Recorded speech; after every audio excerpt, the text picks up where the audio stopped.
Friday, August 25th, 2023, Maneco 64, home of alternative economics and contrarian views. So political mayhem, political uncertainty, that is one of the symptoms of hyperinflation. And why? Well, because it's the state that issues the currency. And when the state is in trouble, there's no stability, that means it's much easier for the currency to collapse, and hence you get hyperinflation. And that's what we're going to talk about today. I don't usually really cover politics that much because I think politics are basically a waste of time. It's what the powers that be, the bankers, want us to get involved in. It's almost like a team sport that they want to divide us with left and right, and that's been the case for hundreds of years. And as I've always said, you need to look after yourself, your family, and hopefully some of your friends and neighbors. That's what it's all about. But sometimes you need to know what's happening out there, and that's what we're going to cover today. Before we do, though, I like to talk a little bit about the NHS here in the UK. And I have to admit, I've always been very critical of the NHS, even though I've been here for 31 years. And to be honest, I haven't had to use the NHS that much. And the times that I have had to use it, I've had no problems. The philosophical question is, of course, whether we should have the state look after or fund the health system. And the older you get, the more you see things a little differently. I recently watched a documentary on Netflix called Painkiller, and it's all about OxyContin, a drug in the US that's killed many people, hurt many people. And the US system isn't any better either, the health system there. It looks like the pharmaceutical industry has hijacked that. Congress has is in bed with pharmaceutical, with the health system. Premiums for private health care have gone through the roof, and very few people, can really afford to really look after themselves, and many times people go bankrupt paying for procedures. So why am I talking about the NHS? Well, their consultants are on strike today, and I think yet tomorrow as well. And about 10 weeks ago, I went to the opticians to have my annual test for my prescription for my eyes. I did want to get new glasses or spectacles. As you can see, I got them the other day. And the optician was really worried. She said, well, I'm going to refer you urgently to the eye clinic. And luckily, there's a very good eye clinic not far away from where I live. And I was expecting to have to wait a long time. And when I got home, I got a call from them and said, well, you have an appointment tomorrow at 9 o'clock. So that was quick.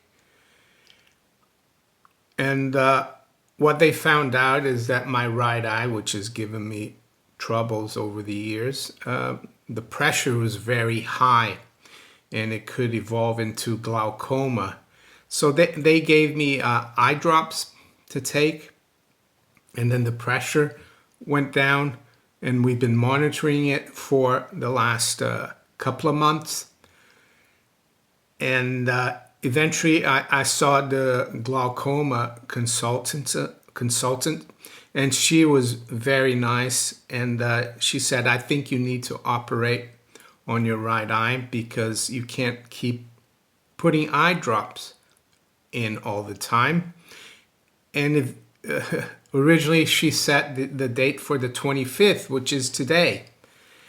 And then they called me a few days later and they realized, I'm really sorry, there's a strike on that day, so they couldn't do it. So I've had to put more drops, keep doing the eye drops. So I have to say though, the eye clinic in this hospital, they've been 10 out of 10, really. And they've done a great job. I've been told, let's say, come in at 10, and I get seen at 10. I mean, it is no problem. The only gripe I have with the hospital is that the parking is really expensive. If you park there for like 3 hours, it's like £5, which seems steep. But I think the parking for the hospitals, they're privately run, but that's a different story. So I went there back on Tuesday for a pre-assessment. Everything was fine, except that the pressure had gone back up. And the consultant was worried. And she said, yeah, it's a shame because we got the strike. And I said, why don't you break the picket? And she said, I can't really. And I understand. Why do I understand? Am I a socialist? No. I think the thing with strikes, and there are some people in the free market space who are totally against the unions and people fighting for a fair pay deal. And at the same time, they don't realize that there's no free market in business either, that we're run by a central banking fiat currency system where the big corporations benefit from it. So what I have to say about that is sound money. That's the root of all our problems. And the powers that be, they love fiat currency or fiat money because they can control the capitalists, if you want to call them, and the socialists. Even though we're all just people and we all just want to do our best. And of course, I'm not saying you shouldn't make a profit, because you do, because that's what you're in business for.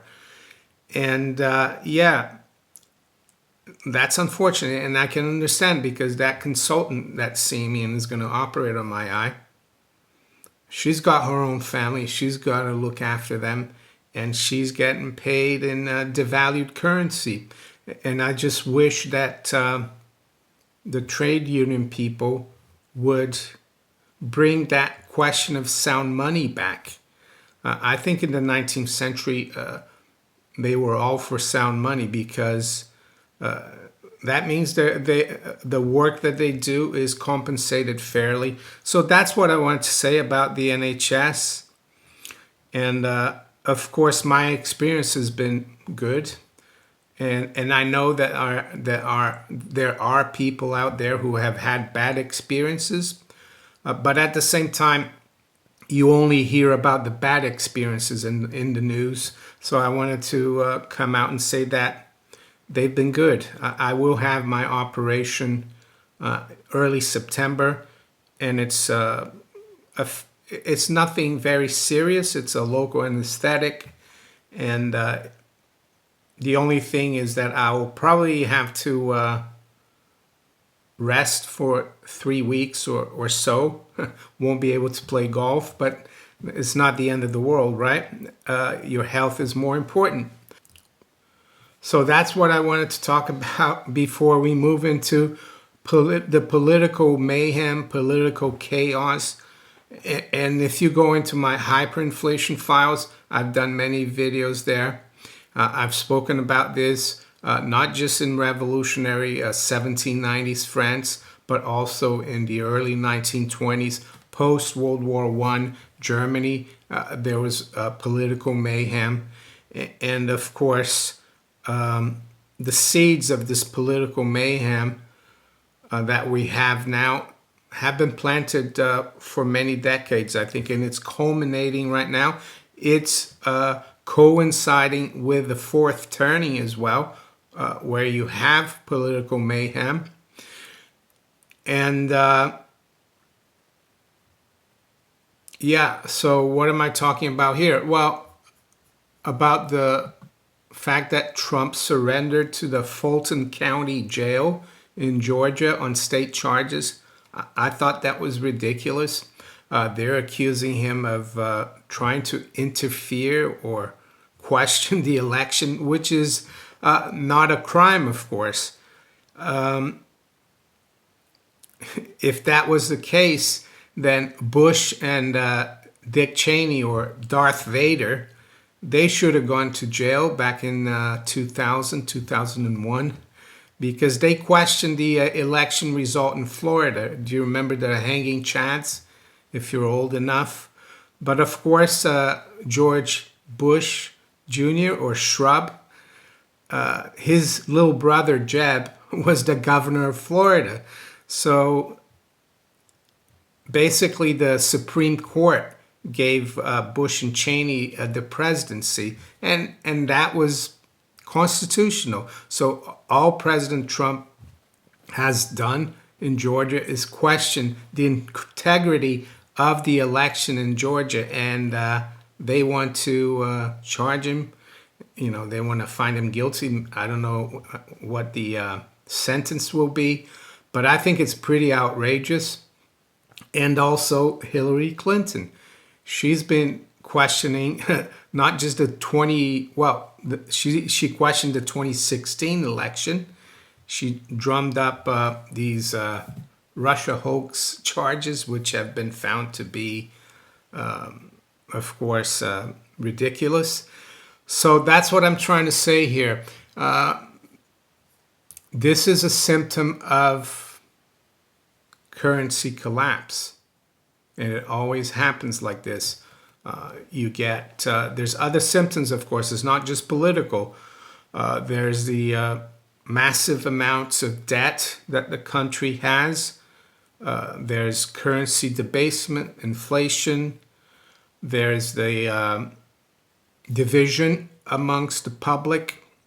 And I'm sure this is going to help the Trump side even more, what they've done yesterday. Yeah, so it's almost like they're pushing people, whoever's at the top, to get at each other. And I think that's very serious. And unfortunately, a lot of people are going to fall into that. They have to, I guess.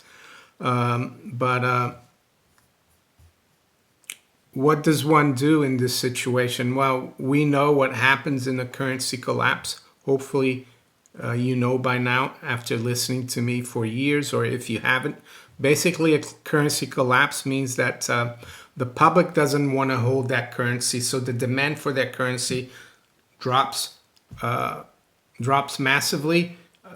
And what that means is, once you get currency in your hands, dollar bills or digital entries thereof, you want to get rid of it for anything that's tangible and valuable. And the other symptom of all this is the BRICS nations also trying to move away from the dollar. Yes, some of their currencies aren't any better, but it will affect the dollar. We saw yesterday that it was not just Saudi Arabia that's been invited. It's also Iran. It's also the United Arab Emirates. It's also Argentina, Egypt, and Ethiopia. And this is just for starters. We're going to have a lot more countries that are going to join. And if you look at how many treasuries they hold now, if you look at the tick data, a lot of those treasury reserves are going to dwindle. They're not probably going to go to nothing, because maybe some countries will still buy stuff from the US. But when was the last time you saw something made in the USA? I mean, I remember maybe in the 70s and 80s, there was stuff made in the USA. And the only thing that's made in the USA really that sells really well relatively well is debt right now. So if these countries are going to move away from the dollar by dealing in their own currencies or debt, they're not going to need US debt. And the US debt is what backs the currency. So that's a part of currency collapse as well. And this is all coming together. And of course, you're going to ask me now, when is this going to happen? Well, I don't have a crystal ball, but the ingredients for it are all there. They're all coming home to roost, so to speak. So the other thing I wanted to talk about today, of course, is, and I forgot, but it's better that I speak about it now, because I didn't want to go too long before I covered the political mayhem symptom. It's Jackson Hole, Wyoming. And many of you might remember that back in the 80s there was a ski wear company called Powderhorn Mountaineering, and I remember it well because I had some Powderhorn Mountaineering jackets, and they were really nice. And they were from Jackson Hole, Wyoming. So that's how I always thought of Jackson Hole, Wyoming, a rugged outdoor place where you can go skiing in the winter and hiking in the summer. And unfortunately, the Kansas City Fed is made Jackson Hole famous for central bankers, and I don't like that.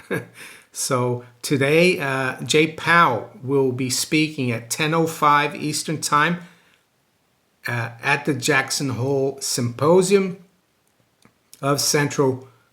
I wanted to say something else, but I'm going to say bankers. And yeah, the markets are going to be watching that very closely. The speech could be very short or very long.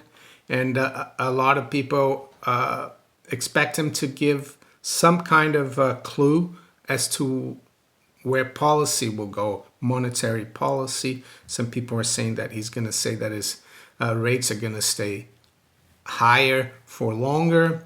I think what the market wants to hear is that rates are going to start to go down maybe sometime next year, so they can pile into risk assets. And market action yesterday was interesting because when we covered the markets, we saw that the NASDAQ was up 200 points, and it ended up closing, I think, down 300. So it was a big turnaround, which is strange, not very positive. So I think in the short term, this Jackson Hole speech is going to be important. But in the long term, nothing changes. Central bankers, their main skill set, like a carpenter, is to, carpenter knows how to hammer a nail well and they know how to do a lot more. I'm sorry, carpenters, but central bankers, all they know how to do, their skill set is print money.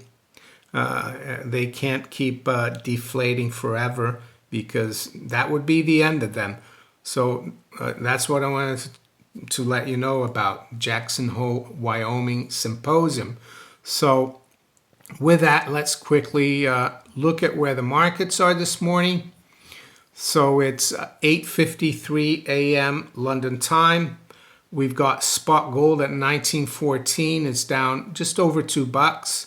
High's been 20, low's been 13. I think the high yesterday was 1923.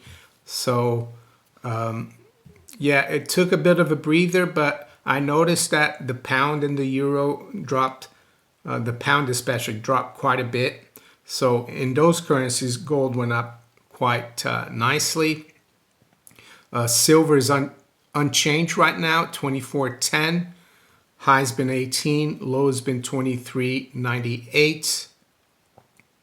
Dow futures is up 80.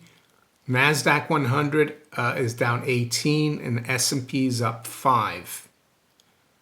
Sterling is down 0.2%, 125.77. Euro's down a third at 107.73.